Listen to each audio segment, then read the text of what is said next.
This is episode 40 called Don't Be Ashamed of Your Accent. Welcome to my Fluent podcast. Learn from and with an English learner. Wait a minute. This is not my Fluent podcast. This is your Fluent podcast, Daniel.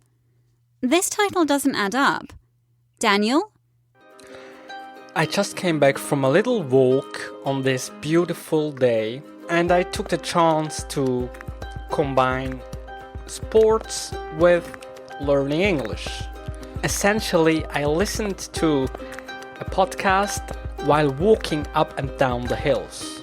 And at the same time, I tried to repeat some bits and parts of the podcast. And in general, I think it is such a great idea to combine sports with learning a language, because sports clears up your mind in a way, I think, and I should definitely practice more often. I am more like the lazy guy, to be honest. So, in this episode, I want to explain to you how I learned English today.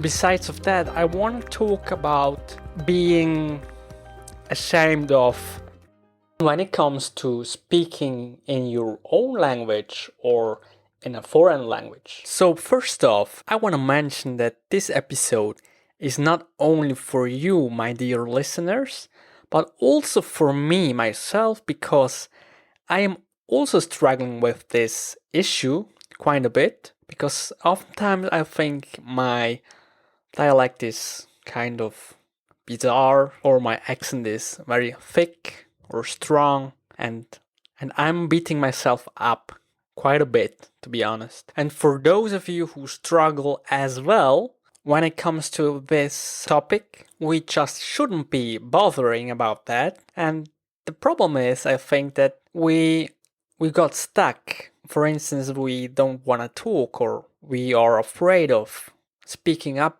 because it's embarrassing, obviously. So I tried to find out some reasons to not be ashamed of this issue.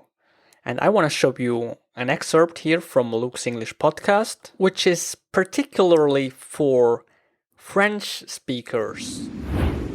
I mean, people in America and the UK often say that a French accent is quite sexy, and we find it quite attractive. Well, obviously, I am not a French speaker, so unfortunately that doesn't help. But according to Quora, according to a user there, where the question was, how do you feel when a foreigner speaks in your local accent dialect? Then a guy from America said, love it, 100%, absolutely. And I speak two dialects that have been oppressed and stigmatized both in the past and up until the modern day. Well, obviously he has been mocked by other fellows, so yes, in my own case, I love different accents and dialects, especially in Spanish, for example. And also, when it comes to the English language, I love American English, and I also like British English and all the various dialects. In a way, language is music to my ears, but I dislike it when I hear myself, even in my mother tongue, when I'm speaking Swiss German. The problem is that after I've spoken 2 seconds, the whole world, I mean Swiss guys, know from where I come from.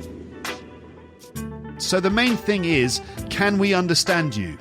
So the main thing is, when you're thinking about your accent, and I know that many of you out there really want to lose your accent and you want to sound like me, or you want to sound like, someone that you've heard on the BBC or something.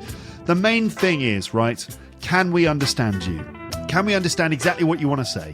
And if the answer to that is yes, then really, you've got no worries. Does it matter if you sound a bit French? Does it matter if you sound a bit Spanish? What's wrong with sounding French anyway? Well, it's not wrong, but it's difficult to don't bother. I mean, when I speak by myself. So this was another excerpt of the Luke's English podcast. You can go to his website, just type Luke's English podcast on Google. So when I was outside for a walk, as I mentioned before, I just listened to his episode and was thinking about the topic, to not caring about your own accent. And at the same time I tried to shadowing the spoken words. I mean, I tried to repeat the sentences without having an accent. It's kind of weird. So that's it for today, guys. This was a short one again, and if you want to have more information, you can just go to myfluentpodcast.com. Thanks for tuning in. I'm your host, Daniel Goodson. Have a good one.